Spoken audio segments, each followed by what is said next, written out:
Eu sou Mário Persona e essas são as respostas que eu dei aos que me perguntaram sobre a Bíblia.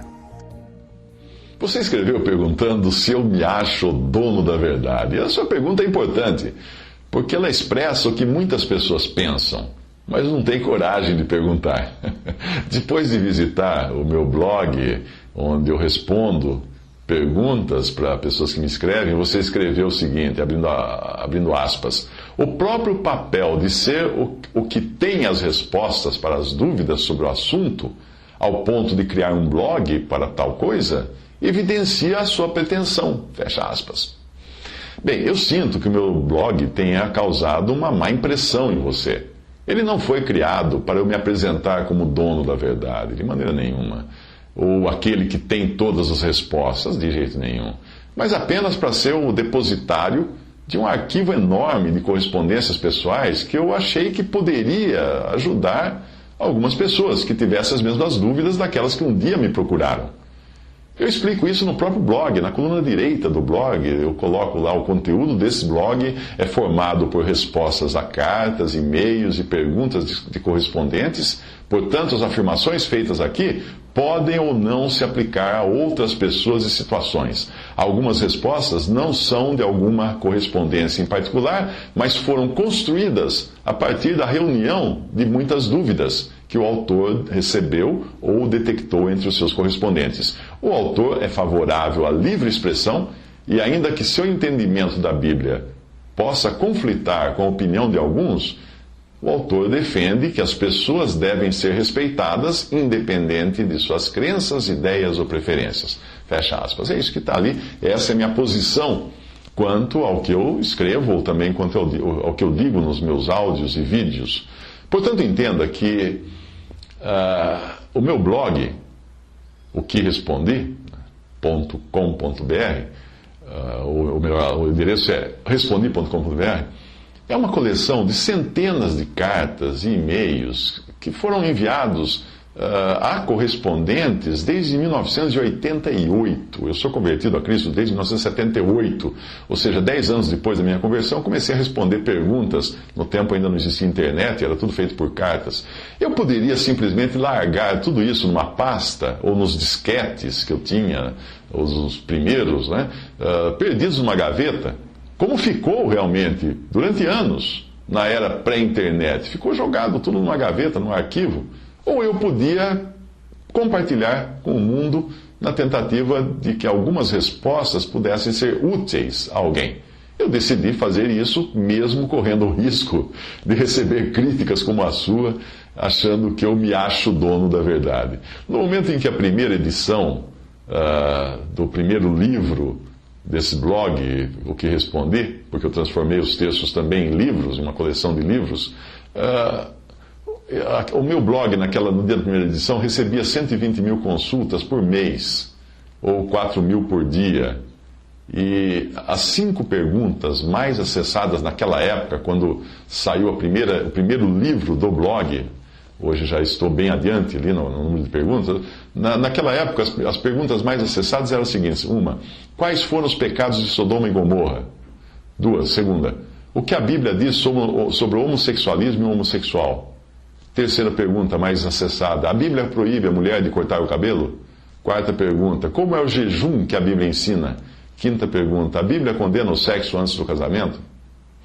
Ao verificar o que as pessoas estavam lendo naquele momento, eu vi que alguém estava... Eu tenho um sistema no site que permite ver o que as pessoas estão lendo. Eu não sei quem está lendo, mas eu sei o que a pessoa está lendo em determinado momento.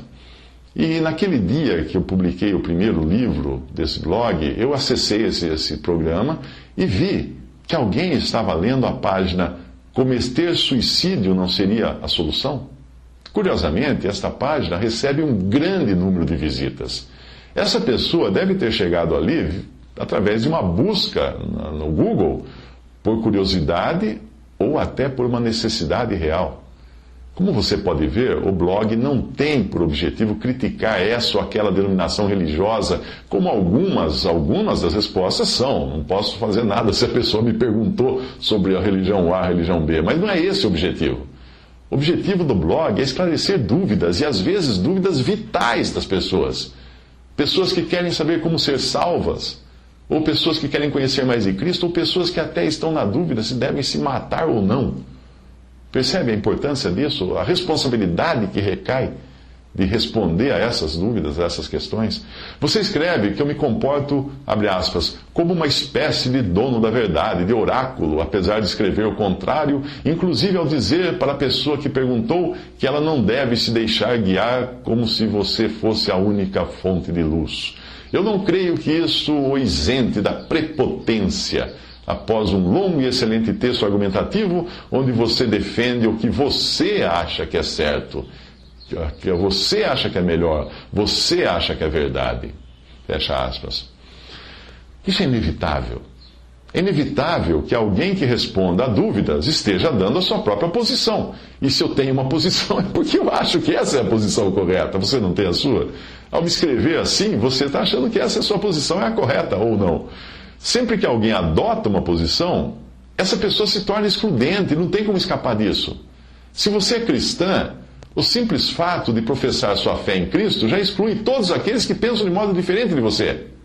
Vocês não estão incluídos, porque você já tomou uma posição. E mesmo que você seja daquelas pessoas que querem passar uma imagem de neutralidade, de politicamente correta, que acreditam que todas as crenças são válidas, isso também é uma posição. E essa posição exclui aqueles que acreditam que apenas uma crença pode ser a verdadeira. Percebe? É inevitável. Se tomou uma posição, você é excludente. E esses que tomam a posição de dizer que todos estão certos, é a pior posição que se pode tomar, porque é a posição mais orgulhosa que existe. Porque é uma posição em que a pessoa se avora a conhecer todas as crenças ao ponto de poder fazer a afirmação de que todas estão corretas. Olha só que arrogância, que pretensão pode ter uma pessoa assim.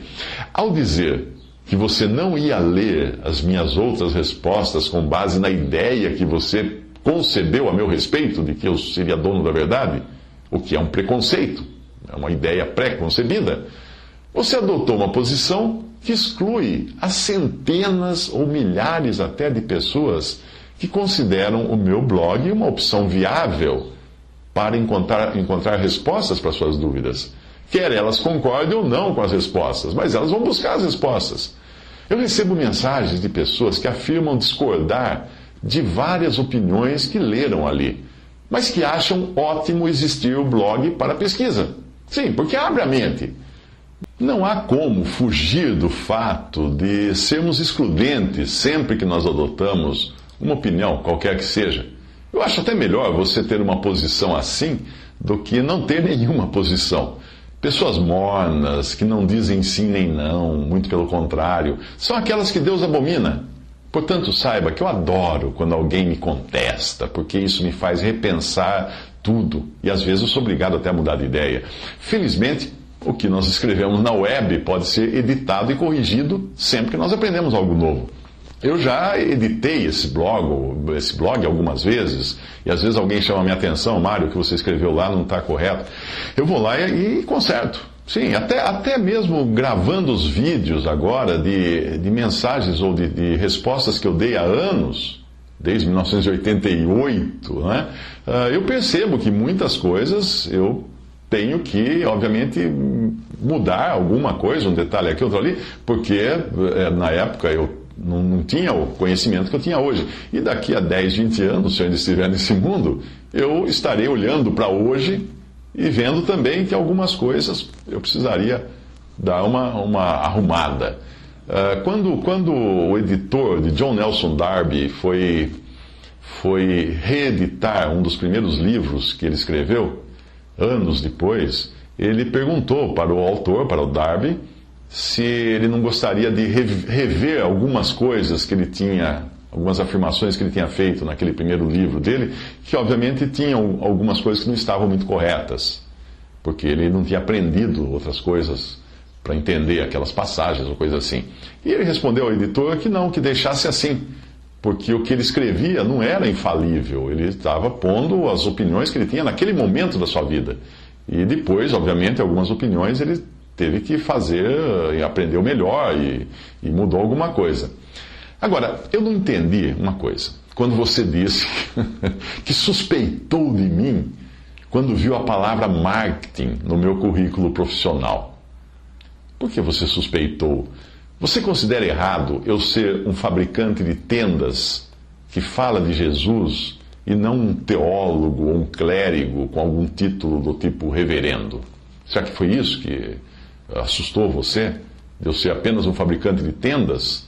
Você teria dado maior credibilidade ao blog se ele fosse assinado por alguém com título de reverendo, pastor, missionário, apóstolo, profeta, etc.?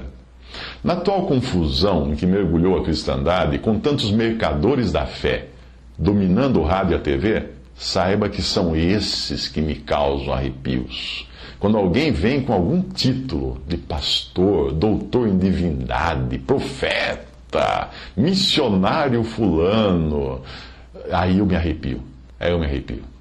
Quanto à minha atuação profissional, ao meu modo de fabricar tendas, por assim dizer, talvez você tenha uma ideia equivocada do que seja marketing. Será que você pensa que marketing é sinônimo de propaganda para enganar pessoas? Ou picaretagem? Será que é isso que você pensa?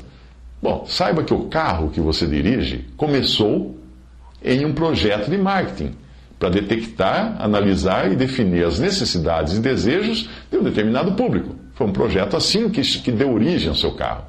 E para produzir algo à altura dessas necessidades, desejos e expectativas de um público. Você, gerando valor para o comprador, você que comprou o carro, e lucro para a empresa que fabricou e projetou esse carro. Foram as pesquisas do departamento de marketing que passaram para o departamento de design de produto as informações de preferências de cores, preferências de estilos. Também foram as pesquisas de marketing que passaram para o departamento de engenharia as principais exigências de segurança que eram solicitadas pelos clientes.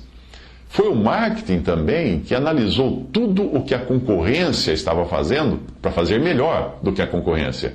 E foi o marketing também que determinou o melhor preço para vender esse carro que você comprou. E qual a melhor forma de distribuição e os melhores canais de comunicação para que você ficasse sabendo da existência desse modelo e também existisse um próximo da sua casa para você adquirir. E o marketing também determinou quais seriam as melhores formas de pagamento para você financiar o seu carro, para você comprar o seu carro. Eu sugiro você fazer uma pesquisa pela palavra marketing na Wikipedia, para você então conhecer um pouco mais sobre o assunto, antes de pensar que uma pessoa, porque ela trabalha com marketing, ela seja já picareta de saída. Eu tenho certeza que quando o apóstolo Paulo fabricava suas tendas, ele devia antes procurar saber o que os seus clientes, os compradores de tendas, gostariam de ter. A tenda ser mais confortável, num material melhor. Ele fazia essa pesquisa, ele perguntava isso para as pessoas para poder fabricar as melhores tendas, mais resistentes, mais baratas, mais duradouras e mais confortáveis também para quem fosse viver nessas tendas. Isso é marketing. Marketing é você descobrir o que as pessoas querem, gostam, precisam, e até onde elas podem pagar e tudo mais, para você então dar a elas aquilo que for maior benefício a elas, claro, lucrando no processo, porque é uma profissão.